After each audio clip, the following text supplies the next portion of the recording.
Just go for it!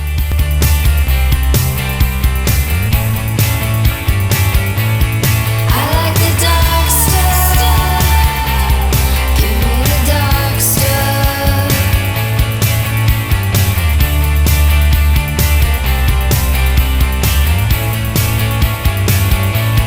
I like the dark stuff. Give me the dark stuff. Hey everybody, it's me, your buddy Dave, the host here at The Dark Stuff. Thanks a lot for checking out the new video. In today's video, my guest and I discussed the top 10 albums of 1980. We each made our own list, along with a couple of honorable mentions, and we're going to just compare them. We only had one the same in both of our top 10, so it's a pretty lengthy and really great discussion where we really dive deep into these records and talk about why we like them, what the motivating factor behind their placement in our top 10 is. I think you're going to really get a lot out of this discussion. Thanks a lot. Keith, hey, how's it going, man? Dave, how are you? Good. The topic for this video is top 10 albums of 1980. And both myself and Keith have come up with a list. And, you know, we have a lot of similarities in our musical taste, but we also have a lot of different stuff too. Like, We do. there's a whole different worlds of stuff that you're into and that I'm into that we're not really into. When we were coming up with these lists, we both sort of thought, we'll have one or two maybe similar, and the rest will be just completely different. And that was the case. Yeah, it was. True story.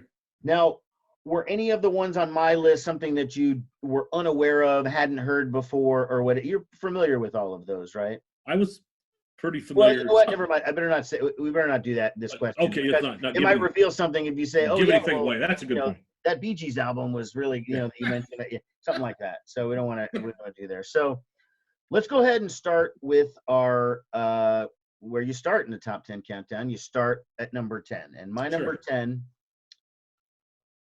is Judas Priest, British Steel. I knew you'd have that on there.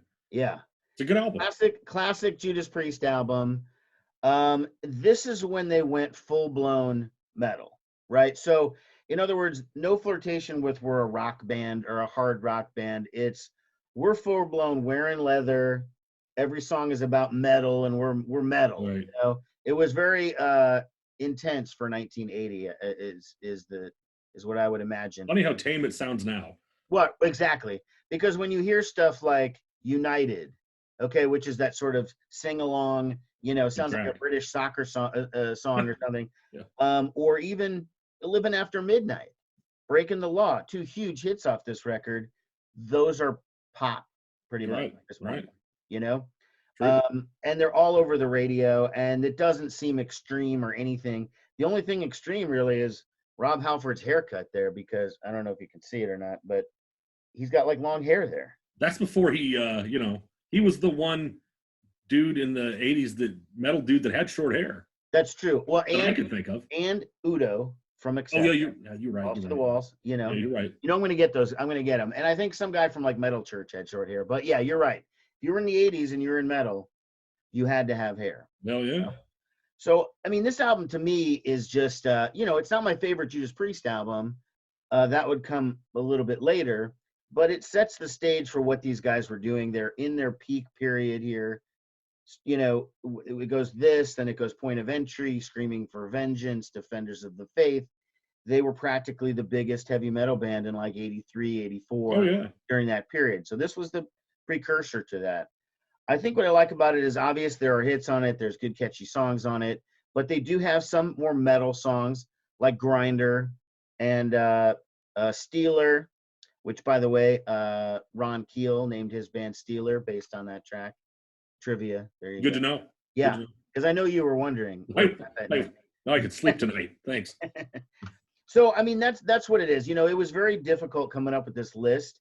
And if I were to do this probably next week, who knows if this would be on it? There might be something else on there, but I was feeling it right now. I've been digging Judas Priest, lately I've been listening to some of the older records, and there you go. So my number 10, Judas Priest, British Steel.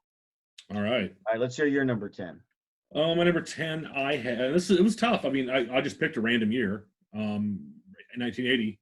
Mine Good year, was great year though. that was a great year. Yeah, Mine would be Public Image, second edition. nice. And this would be the one that I probably hemmed and hawed most about because it's a challenging listen. Like I have to be in the mood to listen to this. Right. I'm not gonna just like you know, hang out on my patio and listen to this all the time. No, you know, that's for a different Public Image record, maybe the first one or like album or something like that later on. Right. That second edition or whatever it is like it's an intense listen. You got to It really is. kind of get into it. But this is them at almost kind of the peak of their powers. They were so good. I mean, Keith Levine on guitar is one of my favorites of all time, absolutely. Johnny Rotten John Lydon at that point on vocals. Right. He may see this and yell at me. Yeah. Highly doubtful. But it's just a great album. The lyrics are great. It's, like I said, challenging but rewarding. Something that I've enjoyed more the older I've got. I remember listening to this thing when I was 18 and I was like, what the hell is this? Is terrible. But now when I listen to it when I'm older, I like it. Well, it is really different. You know, that first Public Image record was sort of a continuation of the Sex Pistols a little bit. You know, it was a little more rocking, or A little bit. and kind of more rocking. And then you started seeing hints of what the new sound was going to be. And then Lydon just went deep into it with the dub influences and the different sounds that he was putting in there. Right. You know, for me personally, my favorite Public Image album is probably just the generic one, just album. Right. That's about right when I got into him in the 80s when I was a teenager. And, you know, it's got Ginger Baker on drums and Steve Vai on lead guitar. And He always had crazy dudes in his band. Crazy band, yeah, just insane. How would you ever get Ginger Baker and Steve Vai on the same record? Yet it's awesome, and John Lydon. You know, I mean, great record. So, it took me a long time to get into second edition because it wasn't overtly catchy at all. No, none of the songs are catchy. You have to dig melodies out of it, you know. Yeah, it's devoid of melody, and some of the songs are really long, and then some of them aren't, you know, but there's a lot of really long songs on the album, and it took me a long time. I had to get into different music before I could appreciate that, because I had always been of the opinion that, you know, I like This Is What You Want, This Is What You Get, and a couple of the later 80s Public Image albums, and then I'm just sort of like, I don't really care much for everything else. But I've reevaluated that, and that's where I'm at now. I do really like it. Yeah, I like the early stuff. I like the stuff you're talking about, like Album and Nine and stuff like that. But the early stuff, probably another favorite of mine, but another year, obviously, is Flowers of Romance, but that was like a year after this, or two after this. That's another one of my favorites. But this was the one I probably hemmed and hawed over the most, but definitely one of my favorites from this year. All right, let's hear your number 9. My number 9, Dave, would be Glass Houses by Billy Joel. Now, is that one you don't? Yeah, there you go. Okay, well, look. Got it. Yeah, you got it. Mine's for $1. This is, by the way, this is a price sticker that says $1. Nice. Mine probably wasn't much more. I think they issued these albums to 8th graders at one point in the 1980s. Well, yeah, I had it as a kid. I think I got the cassette from the Columbia House Tape Club or something, you know, back in the day. Yeah, Columbia House, taking advantage of children for decades. Hey, I took advantage of them because actually I did too. I saw something on TV that said that it's not legal to enter into a contract with somebody under the age of 18. True. And so after I heard that, I just decided maybe I'm just not going to pay. For you get 12 free, then you have to buy so many. Right. And I decided maybe I'm just not going to do that. I did the same thing. Cancel. And I did, and nothing ever happened. I did it 2 other times too. Yeah, that's funny. Okay, so tell us about why that's your number 9 album. God, just a great album front to back. The first side's killer. It's ridiculous. I mean, you look at this. You Might Be Right. Sometimes a Fancy. Don't Ask Me Why. Still Rock and Roll. Just good stuff. I mean, the second side's good too. It's a solid record back to front. I've always enjoyed it. I think this is Billy Joel's 77 through about 83 is peak period. Yeah. Good stuff. I mean, I was surprised. I was surprised when you put it on the list. I was not expecting that one. You know, and but I had to admit, even though I don't consider myself a Billy Joel fan or anything, I do agree that period there from like 78 to 82, 83, he did put out a lot of good songs, and he does have some undeniably great classic rock songs. He did.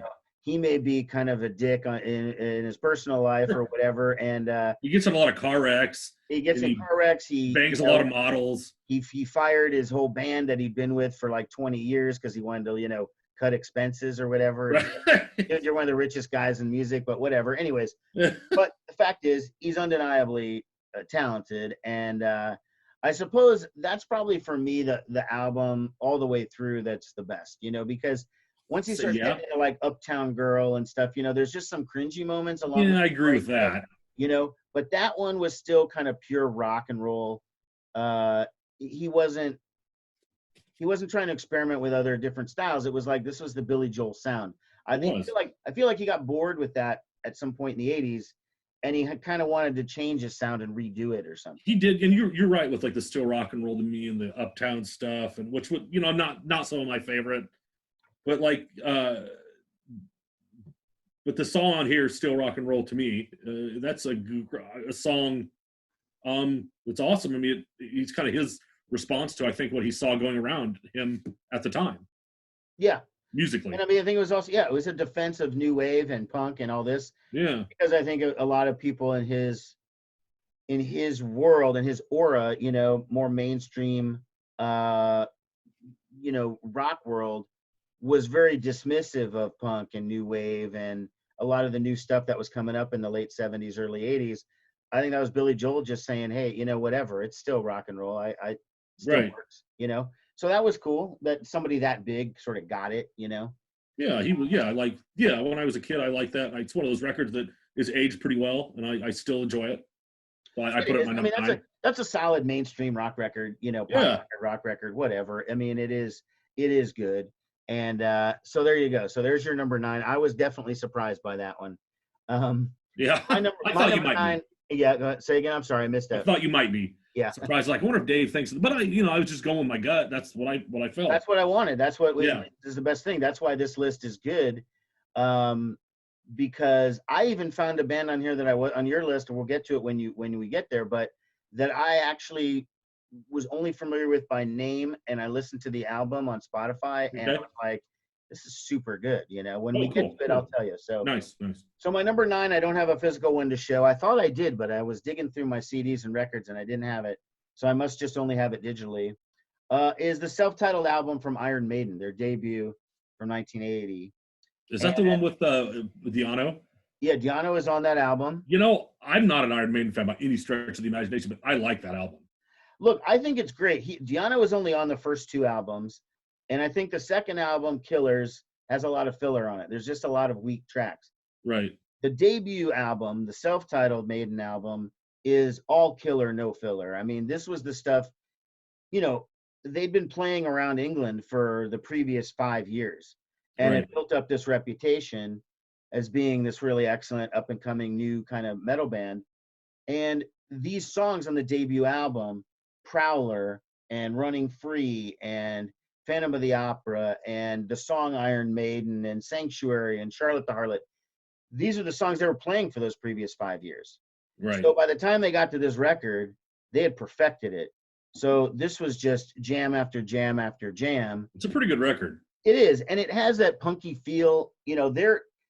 They would object to me saying that. If Steve Harris from Iron Maiden were watching this, he would be like, "Don't you compare us to punk?" But it does. But it does, though. It does. I don't like. You're a metal guy, Dave. And like metal. I don't like metal really, but I like that album. Yeah, well, because it does have that punk energy, and it does. It has the they recorded it really fast, so it has a little bit of a lower fi sort of sound. That's what they don't like about it, I think. But you can't deny the fact that it's a killer album. It is one of the most internationally successful metal albums in the world.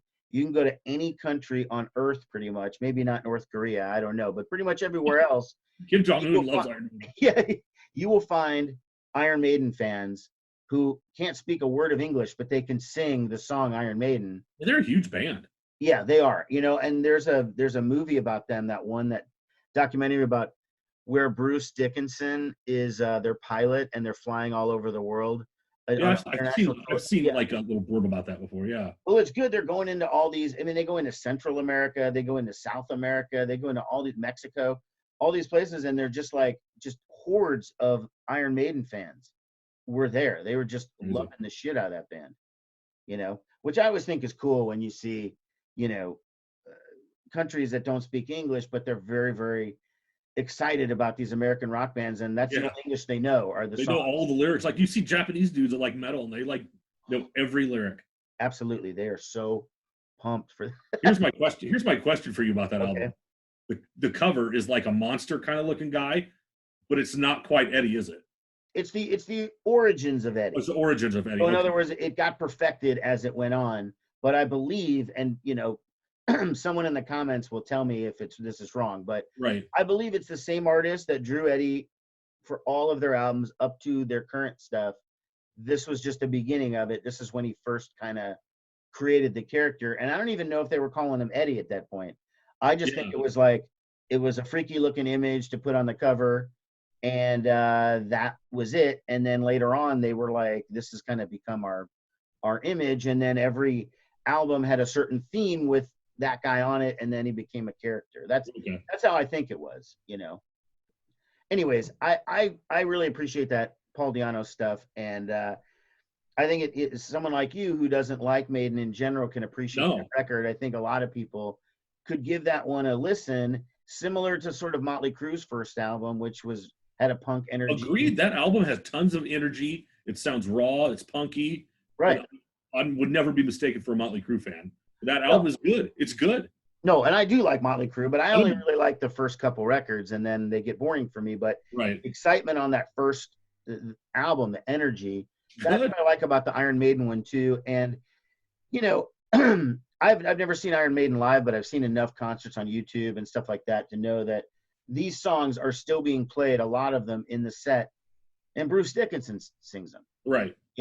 And they're just classics. You can't do an Iron Maiden show without Running Free, without the song Iron Maiden, and maybe just those two. But I mean, it's still very celebrated. So my number 8, I also, for some reason, don't have a physical copy of. I, again, thought I did, but for some reason, when I went looking for it, it wasn't there. And it's Permanent Waves by Rush. A good one. It's a great one. And this one came out January 1980.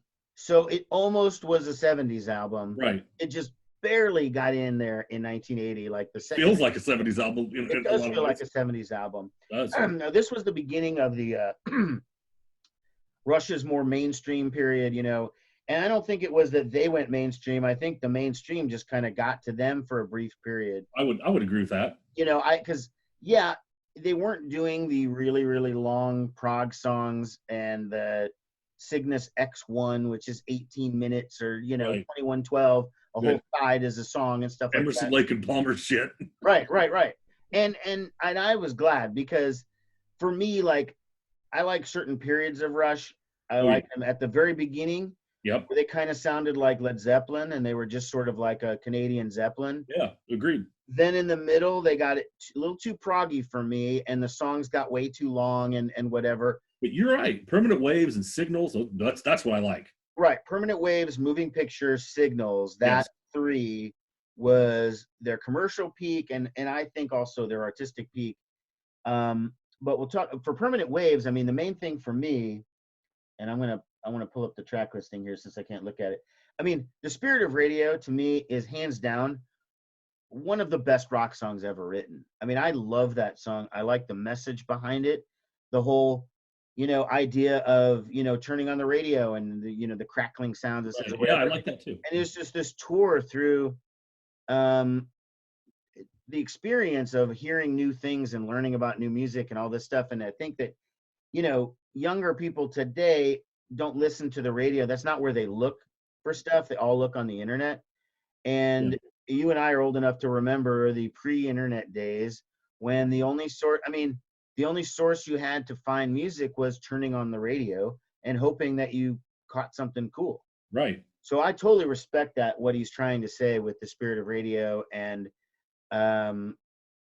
you know, it's a cool message. You know, Rush sometimes writes some really corny Dungeons and Dragons-y type shit.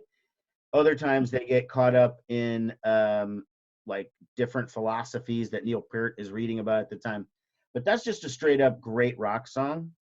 And that really stands out. The song, First side of that album's killer.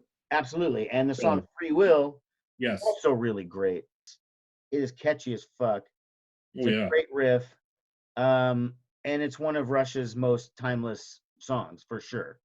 Oh, look who's here over here on my shoulder. Hey. So, yeah, Jacob's Ladder is a really good song. They only really have one really long one that's at the end, that song Natural Science, which is like another sort of three-parter, but that's almost the end of them doing that sort of thing. It's like the very, you know, as they were going into the 80s, they did streamline the sound a little bit, Right. without compromising really, because I don't feel like they did. They just did it differently. And you know, it definitely holds up. They were gelling so hard at this point, you know, it is just hard to describe, I guess. They were at that point, they were one of the better bands in the world, really. I mean, they, like you said, they had that everything was came together for them, and you know, as far as pop sensibilities, but still holding on to who they are. Well, and it's hard. Most bands, I mean, do they have their commercial peak and their creative peak at the same time? Most bands, no. Oftentimes, no. No. A lot of times that creative peak happens at a point that's far removed from when they finally, you know, got big and whatever. Right. But I feel like it was perfect timing for them. Their creative peak and their commercial peak meshed together. That's why that period, 79, 80, 81, 82, whatever, that little period for them is just perfect. They knocked it out of the park on every record. Agreed. You know? So, okay. That was my number 8. Let's have your number 8. My number 8 was Colin Newman, A through Z. Tell me about this record, because I was unfamiliar with it. Okay. Colin Newman, lead singer of Wire. Right. One of my favorite bands of all time. If this were like a top 10 Keith albums ever, not, you know, regardless of year, right. Wire, Pink Flag would be in the top 3. I'll tell you that. But Great this sounds just like later. It sounds like right after Pink Flag, Wire, like 154. 154. I was going to say, it reminds me of 154.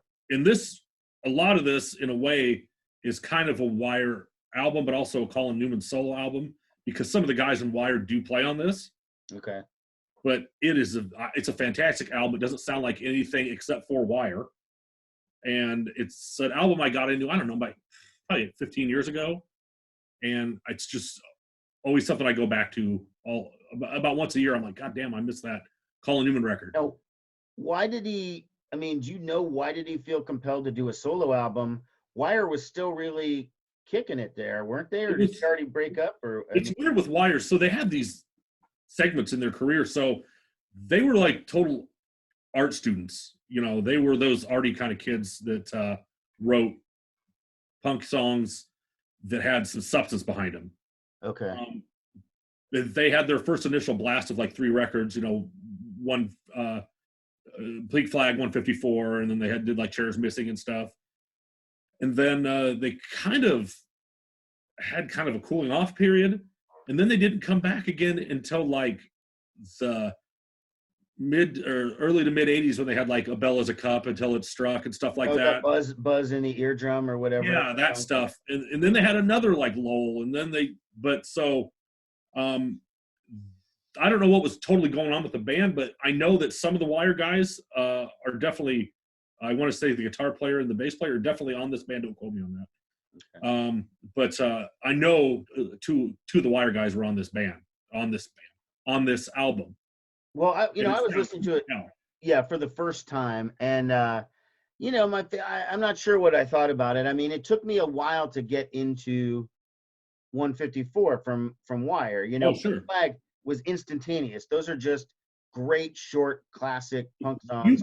If you consider yourself a punk rock or a power pop fan and you like listen to that album, you don't like it, you're fucked because it's amazing. Yeah, it's a great album, and but they moved away from that sound so fast. They more than anyone, I think, and Magazine too, started post punk, and also obviously Public Image Limited probably really invented yeah, it. Public Image Limited would be But one. those three bands to me invented it.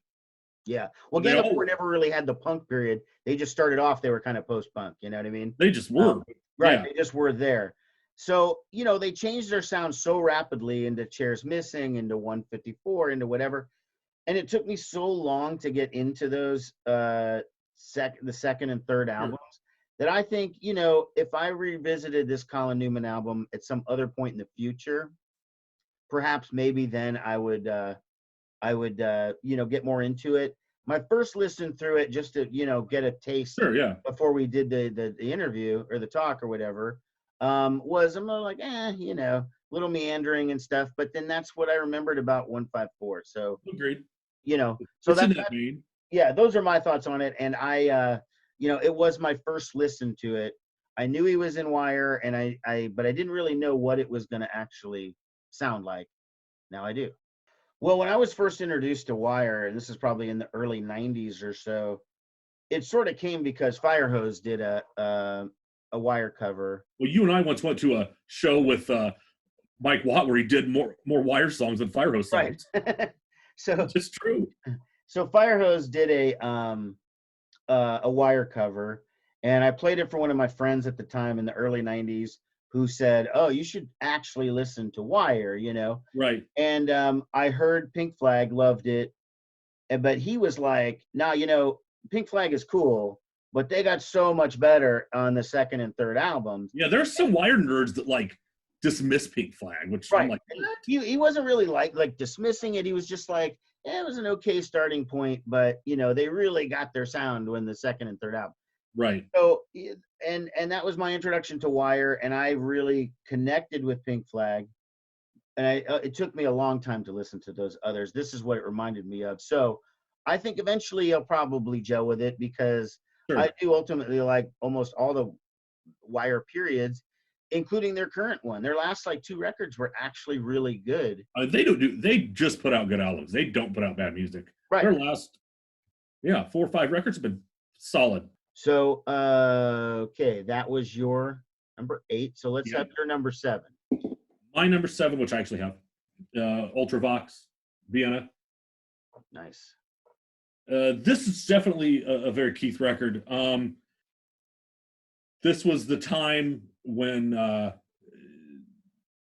total like a meshing of post-punk and like slick album music and like really European sounding stuff. These guys, the guys at the band, Billy Currie and Midjor. Midjor came from. He did a lot of stuff with Visage and Steve Strange, and the whole New Romantic movement, which I love that period where it's Visage and Ultravox and middle era Japan and early era Duran Duran, and especially Spandau Ballet. Okay. I love Spandau Ballet's first record. I love that record, but this is all kind of in that period, and this is stuff that I really enjoy because of just how it sounds. And they always use the term about like Spandau Ballet, like, oh, it's like sophistopop. It's like you feel sophisticated listening to it. Well, see, I'm only familiar with Spandau Ballet from like their hit, their True. It's you. True, right. True, whatever it was. Point is, I remember that. Ultravox, now, I've never really been that familiar with their stuff. I don't own any of their stuff. From what I understand, though, right, there were sort of 2 periods of Ultravox. Like there's one sort of period with a sound, and then they kind of went in a different direction, and that's like the second half of their sort of career was with like a different singer, maybe. Or I don't think Midjor was in the band after that. He wasn't after a certain point, I don't think. Right. But this is the period of Ultravox that I enjoy. Early 80s. Okay, because there's got to be a pretty big distinction, because I've encountered a lot of people who, say that they're an Ultravox fan, and then it's just a surprise, like, oh, really? That's what, because I think I have this impression of their later stuff. Maybe did they have a slight American hit with the later version of the band? I'm wondering, and maybe that's what when I think of Ultravox, I think of that like a song.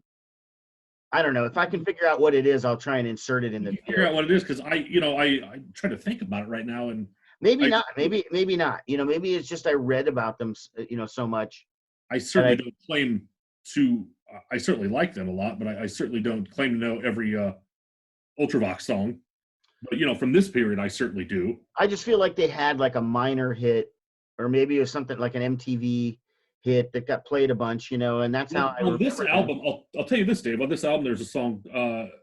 There's a song called Vienna that's got some definite MTV run.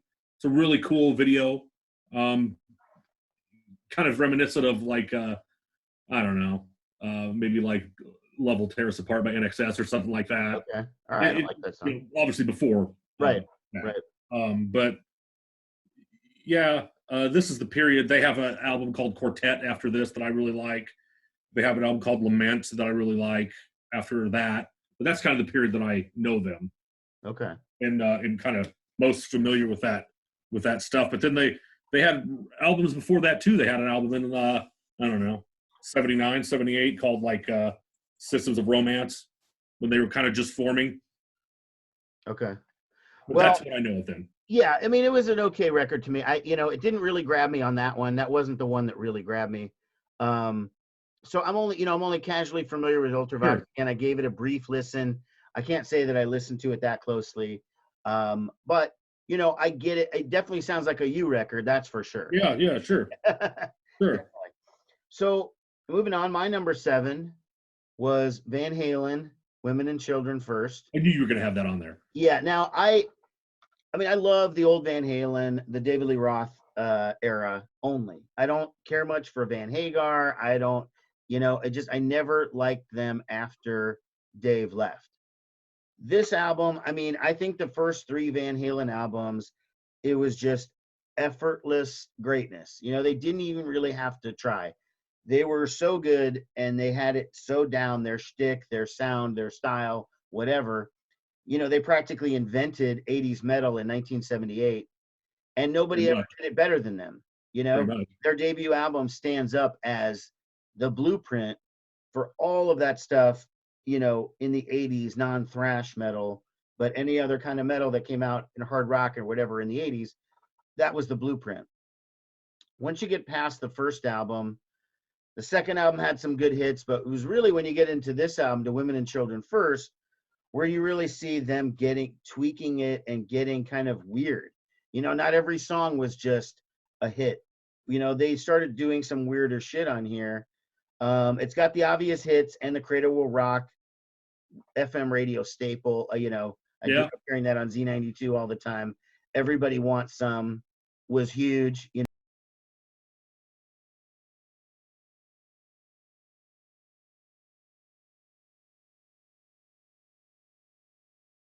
Goofy shit like that David Lee Roth used to do is just so him and so perfect and just so 1980, he was the ultimate rock frontman of a certain pedigree, not everyone wants to see a guy in spandex and doing his whole thing, but to a lot of people, that was, and Van Halen was the band that broke the barrier for hard rock and made it appealing that like girls were at the shows.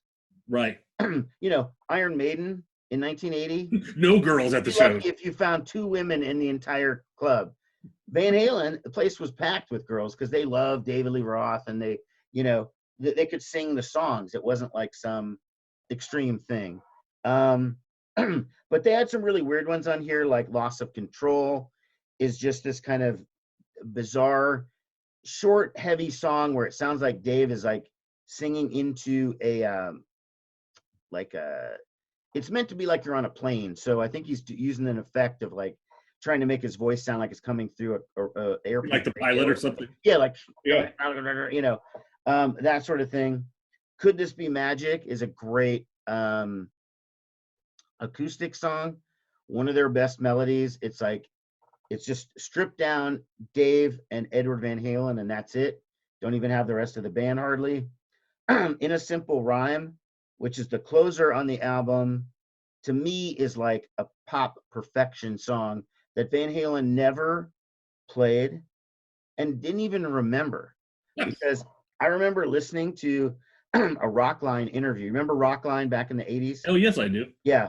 So Van Halen was on Rockline, and somebody called in and told Eddie, man, I really like that song In a Simple Rhyme. I wish you guys would play that live. And he's like, I don't know what the fuck you're talking about. We don't have any song like that. And he totally dissed this guy. It was like, we don't even have a song like that. And then it was like, yeah, you do, dumbass. You know, it's the last song on fucking. What an asshole. But no, this album is just fun, you know, for me. This was the last of the strictly fun Van Halen, because their next album, Fair Warning, is considered sort of the Eddie album, where it's sort of darker, not everything is as overtly catchy. It didn't sell as well. It's a great album, Fair Warning, but it wasn't like just all party rock. So this was the end of just a strictly like, we're having a good time, Van Halen, you know, whatever. They started doing some different shit after that. So of your list, that would be the album I would like the least. I believe me, I know that. Yeah, we've had this. And I'm certainly not a Van Halen fan. Right. And I get the appeal. You know, they did invent like 80s metal. They did make it cool for chicks to women to, you know, go to shows and stuff. Absolutely. Because you look at that, chicks don't want to go to the goddamn Judas Priest or an Iron Maiden or an Accept show. No, okay. No. Guys especially with not thrash. bad hair. Yeah, I mean, do you think there were any girls at Slayer in 1984? Hell no. No. Hell no. No. Hell The no. girlfriends of the guys in the band, and that was pretty much it. That was it. Yeah, their mother. Yeah, women were like repulsed by that shit. You know? But yeah, that would be my least favorite. Eddie Van Halen obviously is Eddie Van Halen, a great guitar player. David Lee Roth always was a little much for me, but there are times that I do like when you were talking about the sketch on like, does everybody want some?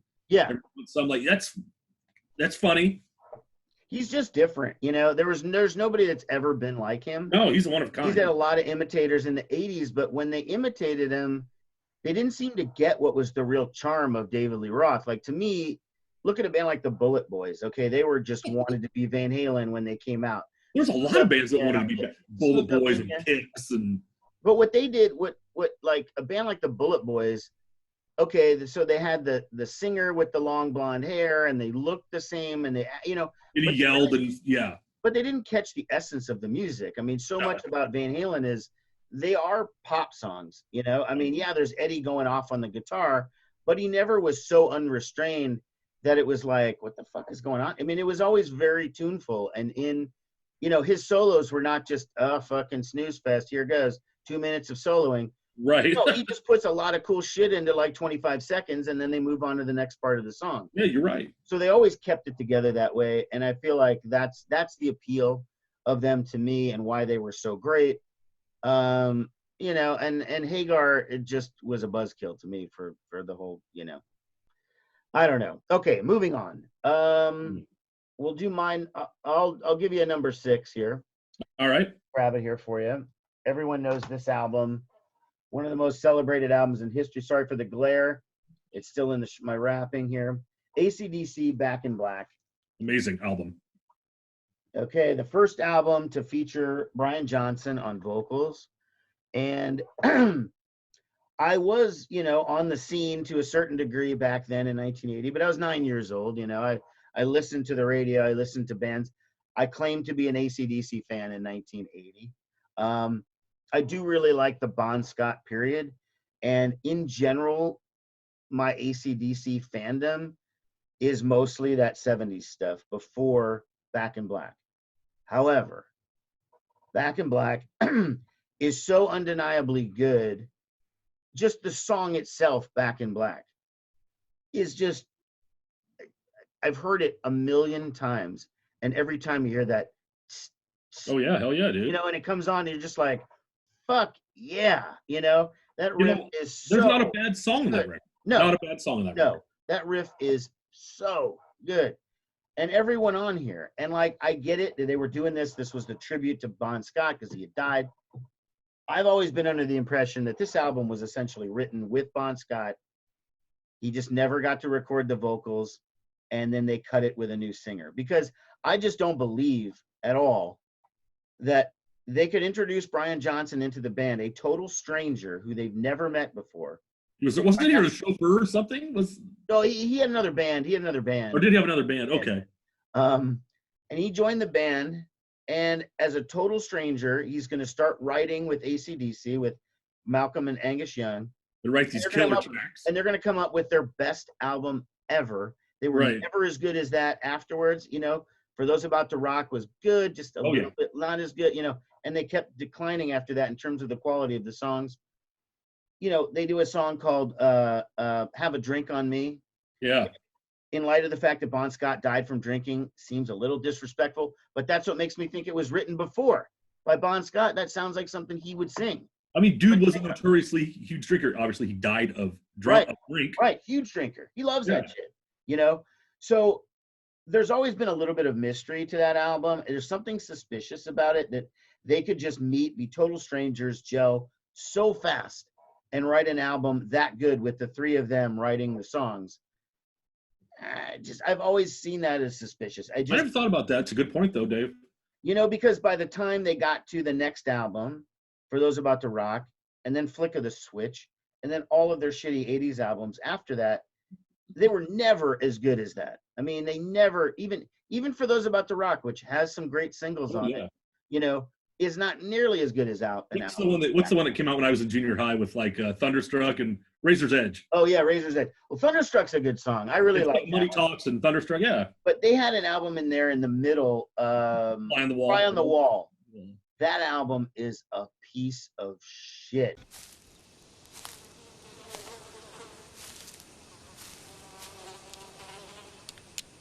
That is one big pile of shit. That's pretty shitty, if I remember. Oh my God, is it bad? And I was just like, you know, Kiss had some bad shit in the 80s too, but nothing they did was as bad as Fly on the Wall. That's fucking saying something. I mean, yeah.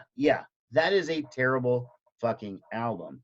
So it always makes me wonder, you know, was Brian Johnson, are we hearing the real kind of Brian Johnson post Back in Black? When he writes lyrics, it's dumb shit like Sink the Pink and fuck, you know, that kind of stuff. Big balls. Yeah. But when Bon Scott wrote it, it was clever. It was, what do you do for money, honey? And you know, that kind of stuff. Back in Black, and so to me, I've always thought not only was it a great tribute to Bon, but that Bon actually helped write the album, and that's just been the biggest secret in ACDC history, and that someday I'm hoping there will be a tape released with Bon singing some of those songs. Like, he must have done a demo or something. I just don't believe that Brian Johnson walked into the band and thought about that. That's a good point, Dave. Your number 6 is? My number 6 is Kilimanjaro by the Teardrop Explodes. Now, can I tell you, this was the record of yours that I didn't know that I loved. Okay. When that one started, I know Julian Cope was in that band. Julian Cope. I remember him from that song. Wasn't his song "World Shut Your Mouth"? That was his big hit in the 80s.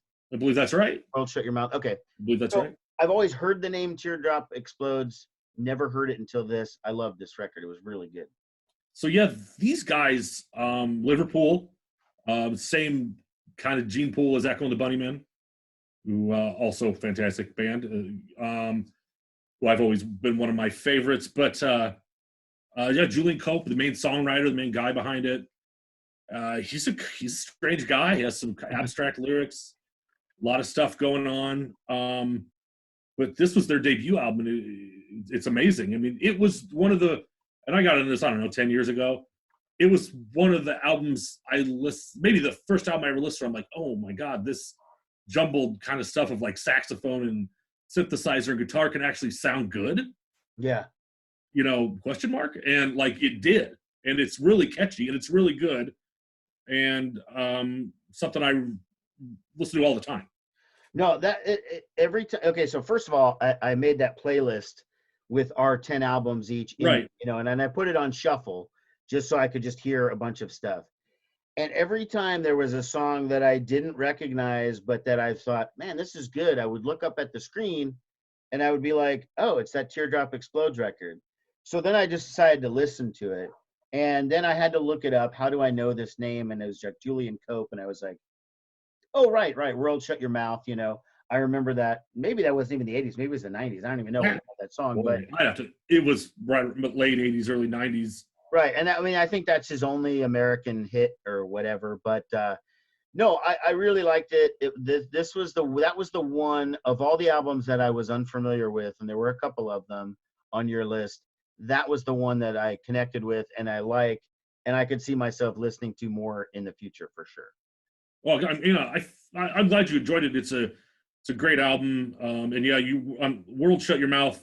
Yeah, you're right. Boy, it says 84. Really? For the release of the album called, World Shut Your Mouth. Look, maybe it was. I don't know.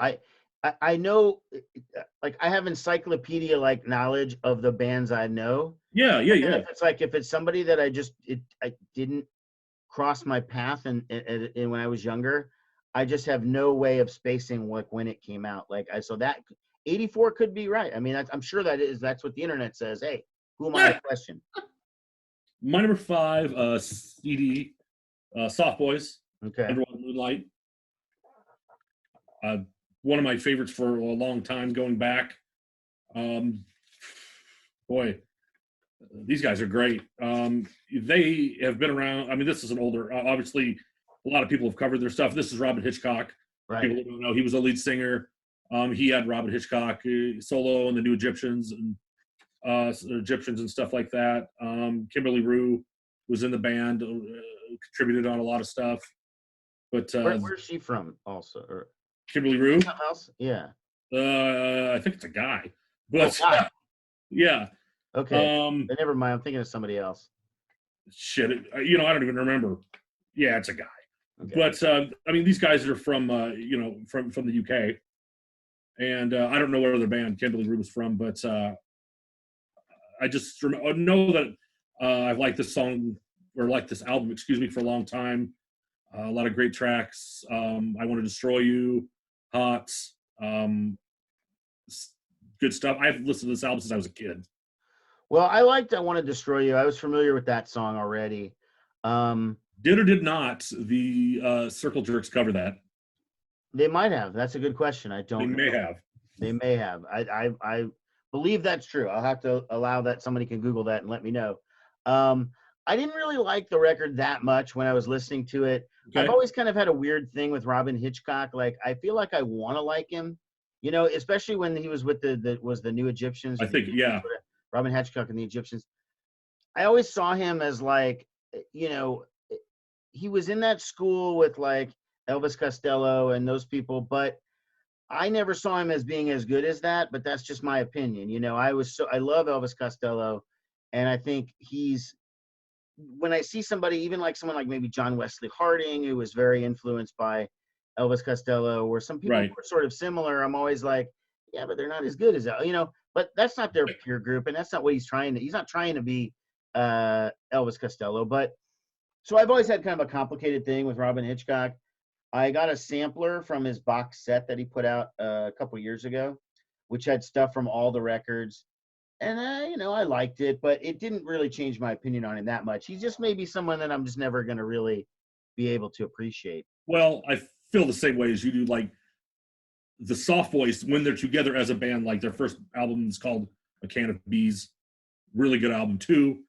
Just a step less than this. And this is their second album, definitely their masterpiece. But I've tried to listen to Robin Hitchcock, too. I have a couple of his albums. Either people burned them for me or like, you should listen to this. And I'm always like, I feel like the way I feel. I mean, I feel like I should like them, but it just never works out. I'm always like, great, and I switch to something else.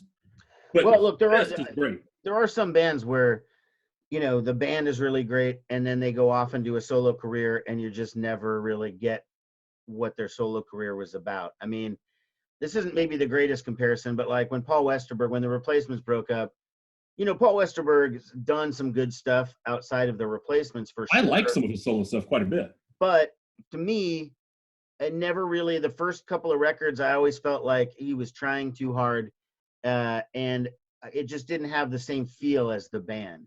He got past that later, and when he got into the Right. 2000s, he made some good solo records. But there are examples of that where the main guy goes solo, and it's just so different from what the group was like that you just are wondering, like, what did I ever see in it? Like that's the feeling I get sometimes. Right. But anyways, I just have a thing against Robin Hitchcock. I think that's I can't defend his solo stuff. I'm not gonna stick up for him and fight in an alley. right. I mean, this album I love. It's totally kind of neo psychedelic, kind of rock. It's a good mix of whatever it is. I mean, most of the tracks on it I think are killer. Underwater Moonlight, Queen of Eyes. There's so many good songs. We're gonna move on to my number 5, which is X, Los Angeles, Hell yeah. their debut album, Absolutely. which is just such an amazing record. And you and I have seen X together more Twice. than once, I believe. Yeah, twice. This is just, I know that's considered a punk classic. X has never seemed super punk rock to me. They've always just seemed very rock and roll. Agreed. Um, Like really but rock they were- in a good way. but they were peers with all the punk bands, and so I get it, why they were sort of there. It was sort of like how Elvis Costello got called punk, because he was in proximity to punk at the time when He was in London right. at those times. He was in London, he was playing clubs, and he was angry. Yeah. So they put those three things together, and they're like, Yeah. punk. And I think with X, because they were sort of they were different. They played with bands like the Germs and Black Flag and those kinds of groups, and they could play fast, but they weren't obscenely fast. They got lumped in as punk. But the Right. fact of the matter is, John Doe and Exene Cervenka are one of the greatest rock writers, of all time. And I say that as rock and roll. And Yeah. I don't think X had that punk attitude of like, we hate success and, fuck you and everybody. And, I feel like, look, their debut album was produced by a guy from the Doors. Ray Manzarek. Right, Ray Manzarek. They're not rejecting what came before. They're not rejecting mainstream music. They did it their way. And, every song on this is good. There's not a bum. There's not a bum track on the album. Bad moment. No. And, I guess Ray Manzarek did the first like 4 albums. He did, More Fun in the New World and A Wild Gift, and I think he did all those albums. I think he did the first 4, maybe. Okay. Yeah, I think so. I don't know. I'm not looking that up. I'm just guessing. But, X made a lot of great albums after this. I would say their second, third, fourth, almost all their albums until like Ain't Love Grand Yeah. were almost perfect. They were great. great. I mean, I guess when John and Exene broke up and they were just in a band together, but they weren't the same, it lost a little bit of something. I guess that can't be helped. I mean, Right. they were in a relationship together, they were writing together, and now they're just bandmates. I could see why it was different, but Sure. the playing is great on this. The guitar is so good. And Exene's voice is great. I've always loved John Doe's voice. DJ Bonebreak, great drummer. Also Yeah. right. They were all excellent. Every song on here stands up. When we saw them, they play half this album still. Oh yeah, they did. Your Phone's Off the Hook, but You're Not was definitely played. Johnny Hit and Run, Pauline, Nausea, Los Angeles, Unheard Music, The World's a Mess, It's in My Kiss. Yeah. All of those tracks they still play, despite all their other great songs that they have after that. So I just think if anyone is looking for a not super abrasive introduction to punk rock, I mean, you could start a lot worse places than Los Angeles by X. Oh, yeah. Again, visually it looks pretty punk. It It's definitely on does. fire. With the fire and all that. Right. And I could see that, but they were the least scary LA punk band of the early 80s. Black Flag, Circle Jerks, Fear, those guys were much, scarier. The Germs, people that you wouldn't want to hang out with. I wouldn't have Right. wanted Darby Crash at my house, No way. but I'd have John Doe over in a heartbeat, Oh yeah. I think he would have been a pretty rational guy that you could have had a conversation with. Still can probably, who knows? Right. But those are my thoughts on X Los Angeles. It's just, a stone cold classic. It is. And if I saw John Doe, I wouldn't ask him about X. I would ask him about when he was in Roadhouse. But that's just me. Roadhouse. Oh, hey, he did a movie with Winona Ryder. Which one? The one about Jerry Lee Lewis. Great Balls of Fire. Great Balls of Fire, and he was Winona Ryder's uncle Okay. or dad. No, he was her dad. Dad. And then wasn't Dennis Quaid Jerry Lee? Yeah, and he Okay. was dating her when she was Right. 15 or whatever. Right. He was that 14. whole story. Yeah, Yeah. no, he's actually been in some decent movies. I mean, He has been. I'll give you Roadhouse. I don't know. I mean, that's not one of my favorites, but hey, he's in there. I'll give it up to him. It's my favorite secret movie I want nobody to know I like. Well, it's on the internet now. Now it's on the internet. Too late for that. Yeah. So we both did number 5. I'll move on to my number 4 here. Okay. And that is the debut album from the Pretenders. Now I knew you'd have that too. And that is a great album. This was a no-brainer for being in my top 10 for sure. The only real question is, where would it be, and is it going to be number 1 or number 2 or whatever? Turns out I got it at number 4. And Pretenders are another band that, because of their proximity to the punk world in England, that they were lumped in as a punk band, and they definitely were not.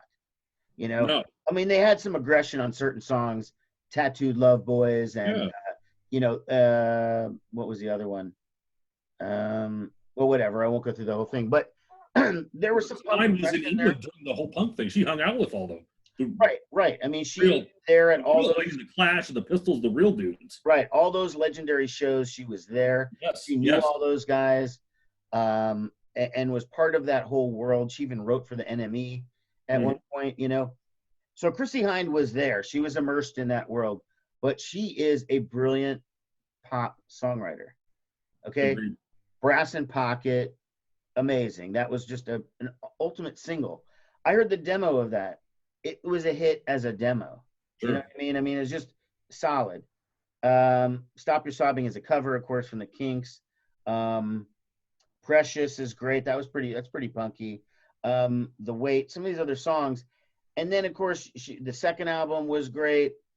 The two guys died, unfortunately, that were making up a lot of the guitar and the bass. But then Chrissy Hynde wrote what I think is top 3 best pop song, which is oh fuck, am I gonna draw a blank on this right now? Back on the Chain Gang. Sorry. Back on the Chain Gang, which I think is top 3 best rock songs ever written. My number 1 is actually, we'll get there later on, but an album that we're still coming up to has what I think is the best pop song ever written. But the Pretenders are a pop band that just with a little bit of a punky edge or a new wavy kind of edge. I don't mean that as a diss or a negative in any way.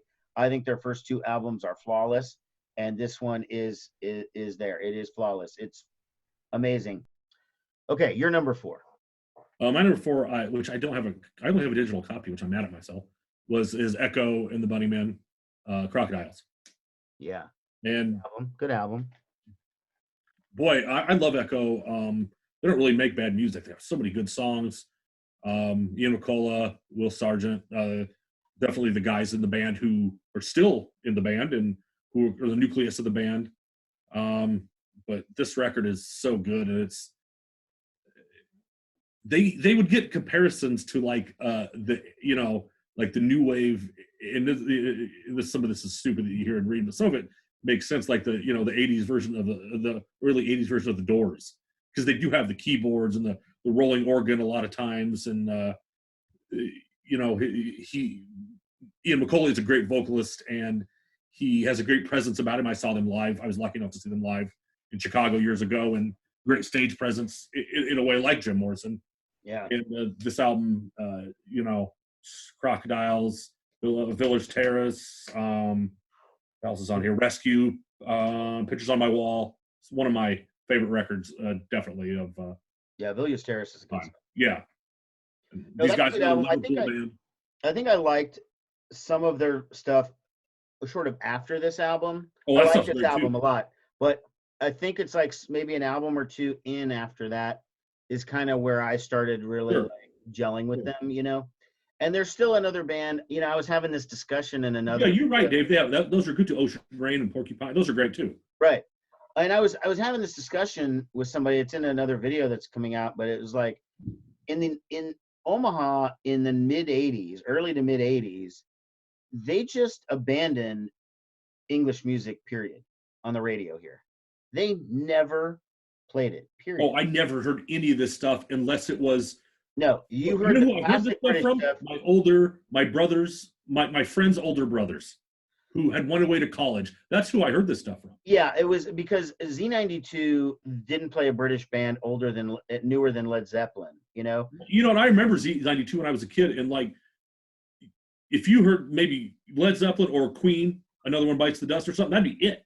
Yeah, and I think Supertramp is English. They used to play them a lot, but Supertramp is English. but they never played anything, you know, the Smiths or Echo and the Bunnymen or you know, a lot of those classic 80s British bands, The Cure, you know. My only exposure to them was, none of that. no, my only exposure to that music was MTV. MTV was another, yeah, MTV absolutely. played all that stuff, you know. That's how I did. first saw The Cure. I first saw any of these bands. Yeah. And you know, I was a metal kid in the 80s, but at the same time, like a good song is a good song. But most of that 80s British music I got into much later, like late Sure. 90s, early 2000s, and I considered myself not liking that stuff. And then all of a sudden I reevaluated and was like, oh, I do kind of like that stuff, you know. Right. I like the Smiths now. I like Echo and the Bunnymen. I like The Cure, you know. But at the time in the 80s, I definitely did not. And that had a lot to do with what was played on the radio in this market. And that was all American, all hard Right. rock. And You know? yeah, and you're a kid, you're very easily influenced by what your parents, your older brothers listen to, or friends. Absolutely. You're very easily influenced. So Absolutely. And yeah, so that was my thoughts on Echo and the Bunnymen. I basically I didn't get exposed to them until so much later that you know, it's all retro, going backward and hearing it for me. But I do like it now. right. You know, I didn't like them until, you know, I didn't know this shit until the very early 90s. That's when I started listening to this stuff. But I did get a chance to see them live once in Chicago, and they were fantastic. Okay, you're number 3. My number 3, Devo, Freedom of Choice. Great album. I wanted Great it on my album. list too. There was not enough space. But no, you're right. 1980 was a hell of a year for music. Yeah, But and I don't know, there was a time in the late 70s, early 80s. These guys were one of the best bands on the planet. They were so tight. fuck yeah. Their first So 3 good. albums are solid all the way through. They're so tight and so good, and the songs were so catchy, and they invented their own world. The de-evolution and the, you know, Boogie Boy and General Boy and all this stuff. And Whip It was a bona fide hit. I mean, Yes. Whip It was huge. Whip It I was remember being a little Yeah. kid, 10 years old, and my babysitter came over and played that song. You know, I just have this memory of being 10 and a babysitter being at my house playing Whip It by Devo. It was like, yeah, song was so everywhere. I mean, and like I just look at the track listing on this thing. I'm like, "Girl You Want," amazing. "It's Not Right," amazing. "Whip It," "Snowball," "Freedom of Choice." great song. Gates of Steel, "Cold War." I mean, it's so good. And they were also a great video band. Their videos were so ahead of their time. they were so weird, but they were so compelling, and you couldn't help but watch it. You know, I know, and they're totally, you know, Mark Mothersbaugh and you know, the Casale brothers. I mean, these guys are from Akron, Ohio, and they couldn't be from anywhere else but Akron, fucking Ohio, because Akron, Ohio is such a weird town if you've ever been there. No, And- Devo, yeah, so cool. They were great. but yeah, for a time, I mean, these guys seriously were one of the best bands on the planet. I no doubt in my mind. They were. Oh, so and for a long time after they lost their sort of commercial success, they were still doing really great stuff. yeah, oh yeah. And Mark Mothersbaugh has been writing music for like kids shows, so a whole generation of children have grown up listening to Devo, but Mark Mothersbaugh music, who's written the theme songs for all of these Yeah. shows in the 90s. He's done all the kid shows. He's worked with like Wes Anderson. He's he's a very successful guy, and he's a very creative guy, and I love their crazy little weird world that they created. It's so much fun, and they're so much fun, and I mean, I toyed with put this album number 1. It's that good in my book. It's great. You know, again, it was one of my albums that's like, if we were doing top 20, it would have been in there probably for sure. Well, for sure it would have been. But where it would have been, maybe it should have been in my top. I don't know. I hate doing these lists sometimes. I love it. I love doing it, but at the same time, I'm always like, man, I fucking missed that. I want to apologize now to like the people that I've like, sorry, Sting. I wanted to put the Police album, the Dead of Mandata on there, but goddamn. Fantastic album. I hope Sting can still. And very relevant tunes to some degree. I mean, that when the world is running down, you make the best of what's still around. I put that on my Corona mix that I made. I thought it was kind of appropriate. Patrick Sex is not interrupted by my not putting his album on my list, but he'll get over it. He'll get over it. Yeah, he'll be fine. Okay, let me move on to my number 3. Okay, is Blizzard of Oz, Ozzy Osbourne. I knew you'd have some sort of Ozzy things going on. Debut solo album. Now, I love this album, and there was no question this was going to be in my top 10. Just for the fact of I Don't Know and Crazy Train are just two of the most incredible hard rock songs that have ever been done. The fact that Ozzy got kicked out of Black Sabbath and it was spent like months just bumming out, living in a hotel, doing drugs, eating pizza, whatever, and then he turns around and delivers this record. Now, I know there's a whole lot of shit that he's been sued a bunch of times about this album because it was supposed to be a band. They were supposed to be called Blizzard of Oz, okay? Right. And he got this lineup with Randy Rhoads, a drummer that used to be in like Uriah Heep, and a bass player who had been in Rainbow. And so they were, successful dudes for the late 70s. And they had formed the band. They wrote the album together. And then all of a sudden when it came out, it said Ozzy Osbourne, Blizzard of Oz. And the two older guys from the band were fired, and they weren't on the tour anymore. And they brought in these younger guys with Randy Rhoads.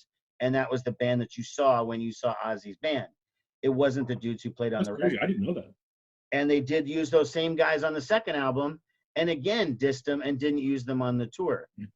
So, they've had issues with that, with doing that sort of thing. But at the same time, that group, I mean, the drummer, I think his name is Lee Kerslake. He was in Uriah Heep and some other bands. He's like a really old dude in his 70s, living in like a nursing home or something. And he finally got a platinum record from this like a year ago. Wow. Somehow Ozzy finally heard that this guy was bumming and he was basically living in this little nursing home. He's on the dole or whatever. And he's like, all I want before I die is just a fucking gold record or platinum record. Right. Show my accomplishment for being on this album. And Ozzy did actually send him one and, Sure, that's good. felt bad or whatever. That's nice, but they've been a dick to him since the early 80s. So, I mean, maybe a little too late to do the right thing now, but right. I also initially had the Black Sabbath album, Heaven and Hell, on my list. Ended up being an honorable mention instead. But that's what their response, was, after Ozzy was fired, they brought in Ronnie James Dio. They did an album, which I think that Heaven and Hell album is brilliant, but it just wasn't quite there for top 10. I mean, it probably would be 11, if I had it on there. So there was a lot of talent to go around with this thing, but ultimately I prefer the Ozzy tracks because just, Suicide Solution and Mr. Crowley and No Bone Movies and Steal Away the Night. Of course, I already said I Don't Know and Crazy Train. It's just every song on here is a banger. And Ozzy's never been as good as this album. ever. Yeah, I certainly don't hate Ozzy, and if I had to pick the best Ozzy album, 100% would be that one. Yeah. I mean, that song I Don't Know is great. Mr. Crowley is great, and it's fucking creepy. Yeah. Anything about that weirdo Aleister Crowley is creepy, but it's a good album. And I mean, I remember in 1980, 81, Ozzy was considered the scariest, most dangerous rock guy out there. Like, true story. Yeah, he was the epitome of everything that your parents warned you about and wanted you to stay away from. It was Ozzy, he's the devil, he's all of this stuff. If And you now saw he's some like, dudes in an Aussie t-shirt, like, oh shit. yeah, those watch dudes are out for those good. guys. Yeah. Yeah, And now he's so mainstream and he's so like your nice, Grandpa Ozzy or whatever. right. It's hard to believe that he was at one point this super scary True. guy. Because now that you know about him, he's just like a nice guy. He likes to get fucked up and, Right. he goes crazy, but he's not like a He bad has a pain in the ass wife. He had a reality show. Right. Right. He had stupid kids, and And I think all of the shitty decisions about ways they burned people, they burned those two guys in Blizzard of Oz. They burned Jakey Lee. how much of that was Sharon? Oh, I was about to say it's all Sharon. Right. She's a fantastic manager. She took Right. Ozzy from being a bum living in a hotel room to the upper echelon of one of the biggest rock stars of the 80s. So she Yeah, he obviously was. is a good manager. But when you see the fine details of all the shitty things that she did to people, Right. that you got to wonder, maybe Ozzy was so fucked up he just was unaware and he Maybe didn't he know was. what his wife was doing. But he benefited from it all. So anyways, who cares about that? We're just talking about the album. This album is fantastic. And Great 80s cheesy videos too, from like this and Diary of the Madman. Great. oh yeah. Great. And Bark at the Moon. Yeah, great. Fucking hilarious videos. That Bark of the Moon video makes me want to piss myself. That's hilarious. So that was my number 3. I'll move on to my number 2. All right. Okay. And that is Pete Townsend, Empty Glass. You know, Album. Dave, What's that? I thought that would be your number 1 album. It almost was. It almost was. And it's my number 2, so it's very, Great very album. close. This week it would be my number 2. Next week, who knows? It would probably be my number 1. Right. I just made such a strong connection to this album. And I used to listen to it over and over and over and over. I was a big Who fan when I was a kid, and so I got into this because I already liked the Who. And God, there were so many good songs. Gonna Get Ya, Rough Boys, A Little Ain't Enough. And then my nomination for greatest pop song ever written, Let My Love Open the Door. Hard to argue.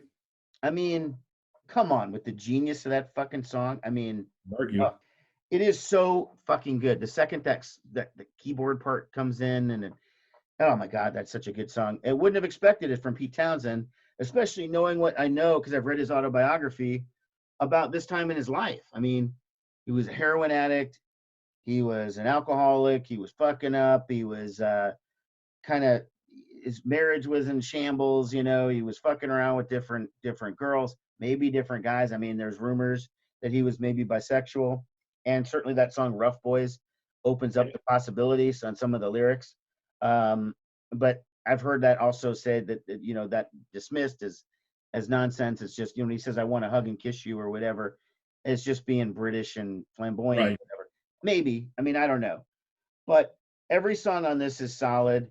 He was so angry at this point. I think a lot of it had to do with the way Keith Moon was treated posthumously after he died. Certainly Jules and Jim is about that.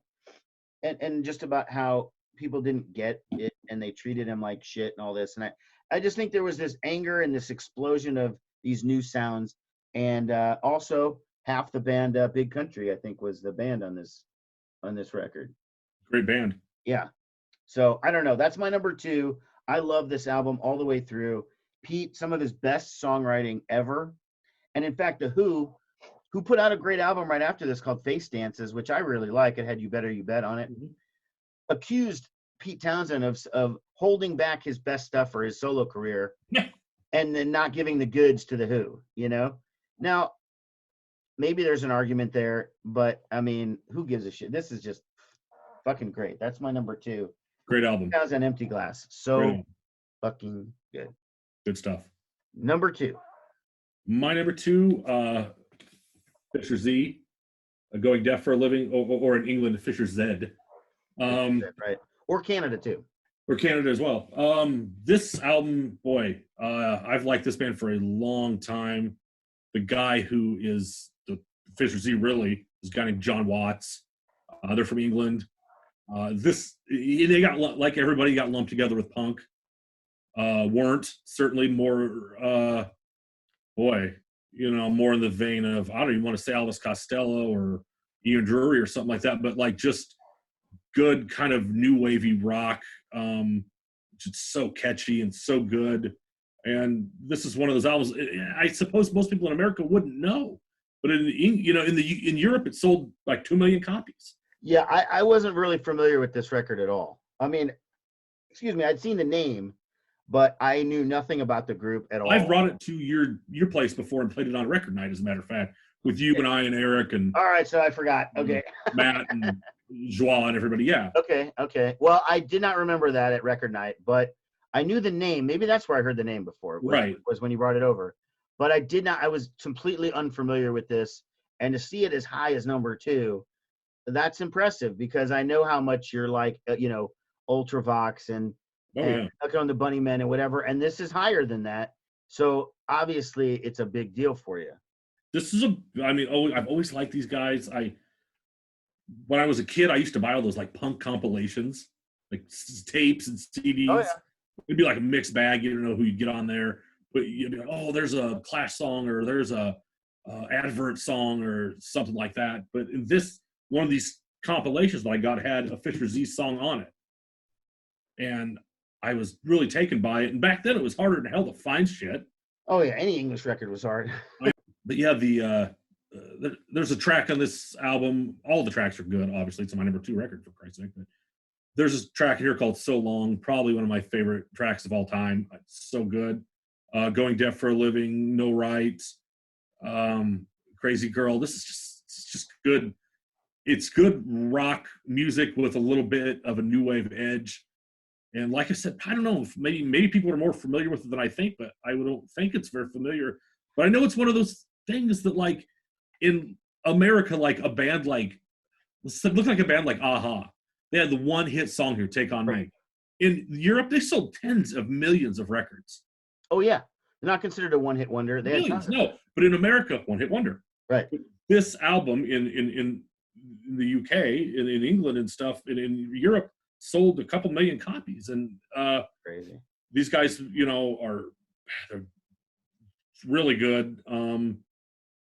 Definitely, obviously, they're high enough to be my number 2, and it's an album that I've enjoyed for a really long time.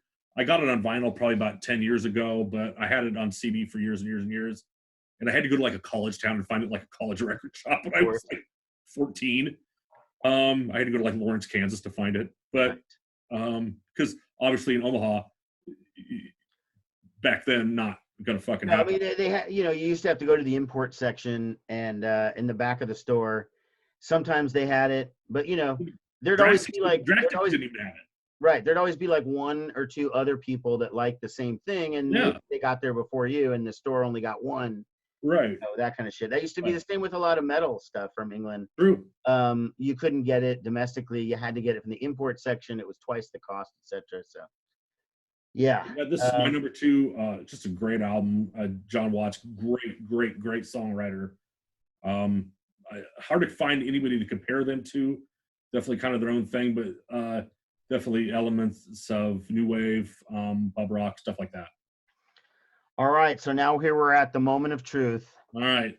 We're ready for our number 1s. Since you're the guest, I'll let you go first. Well, thanks, Dave. Let's see your number 1. My number 1 is one you had, I think, at 5. I am X. This is like having a double album thing. Double CD, okay. Yeah, X Los Angeles is mine. And Amazing. Everything you said about X, yes, times 10.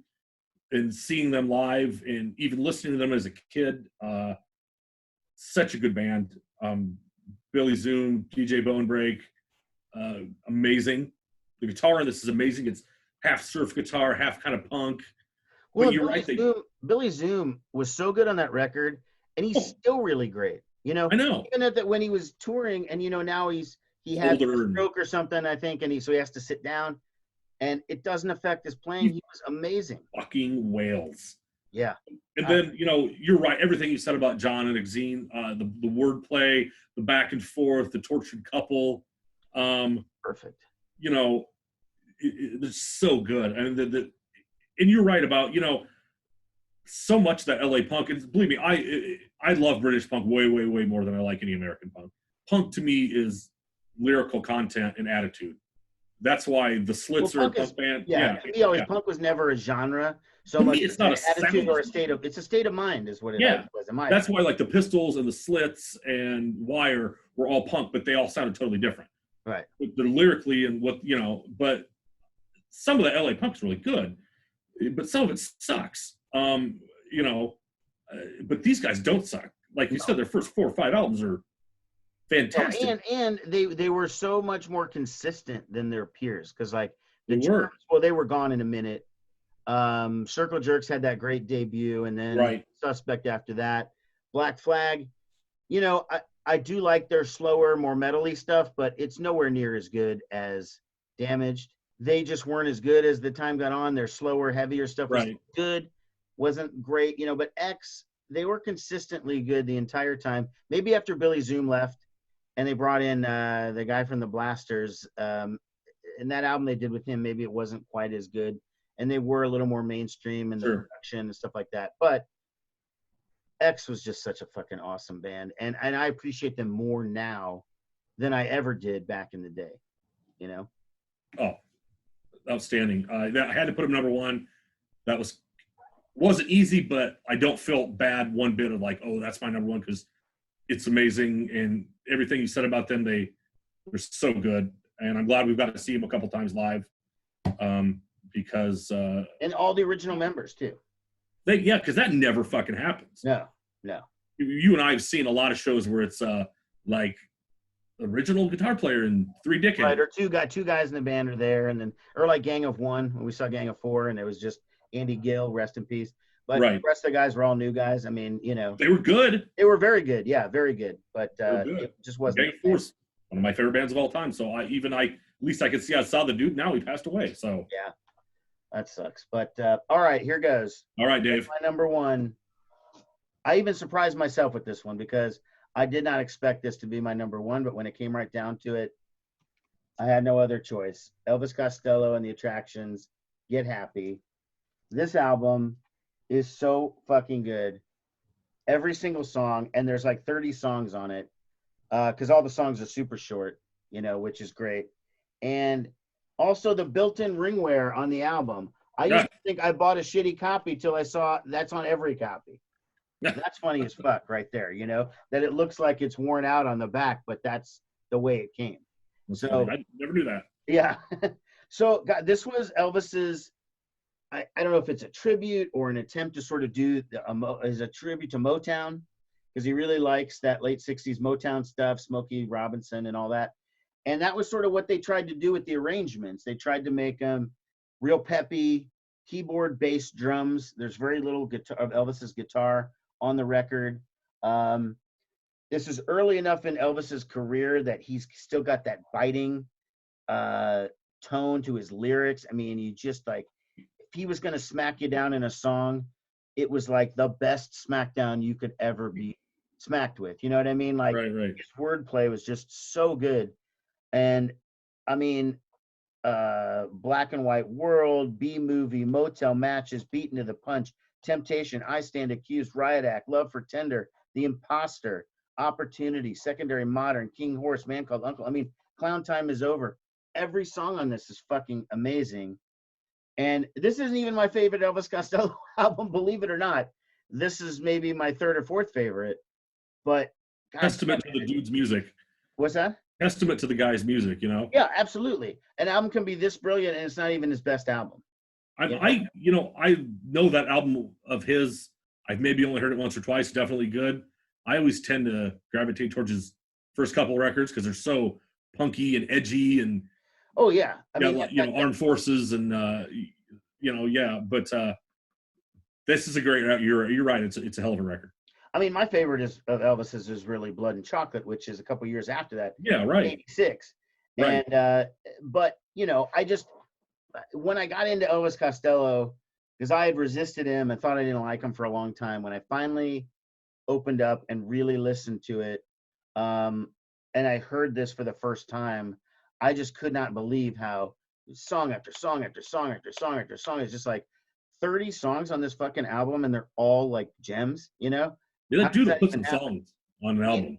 and they're very short and to the point. Right. There's no extraneous notes. There's no excess filler. shit on it. It's just like the song goes and it's over. Bam, next one. You know, he doesn't fuck around on any of that stuff. And again, lyrically, he was so biting back then. You know, a knock on Elvis later in the 80s and into the 90s was that he got a little wordy, and he used to be really concise. And he did get kind of wordy by like, what was that album with The Other Side of Summer on it, and Mighty Like a Rose. Mighty Like a You know, Rose. he had like really you'd look at the lyrics and it's like a fucking dissertation. You know, he had so many words. Yeah, like that album, like Spike, and yeah, that's true. That's He true. did, and he used to be so concise. But him and the band were just gelling on every level on this record. Look, I would say for people, they're going to start with Elvis, to start with not My Aim Is True, but the second album, Next Year's Model. Next Year's Model, or this year's model, or This year's model. This year's model. Because I think that's ultimately where his sound is perfected. You know, the Attraction sound, which is so different from most bands because the guitar is not the dominant instrument. It's definitely the keyboards and bass are the dominant instruments in the Attractions. So I don't know. I can't say enough positive things about this. Every song is good. It's got slow, emotional tunes. It's got fast, upbeat rockers. It's all done in that sort of a vibe of like of classic Motown feel, like the bands that used to back up those singers and stuff. Just great stuff. Nick Lowe produced it. You know, man, it's good. Great album. Get happy. Absolutely. Elvis Great album. Costello. Well, my friend, we are pretty much there. We're at the end here. We've got We made it. our top 10s, and we've been recording for over an hour and a half. So this is going to be a long one when we put it out. Take that, world. Yeah, exactly. Deal with it, dudes. So I guess I would just say, hey, thanks for appearing on this. And I think having me. some other ones somewhere down the line, you know, because I want to have some repeat people on here because I like doing these interviews. All right. If you stayed around to the end, you are a super trooper at this point. Thanks a lot, everybody. Take care. Goodbye.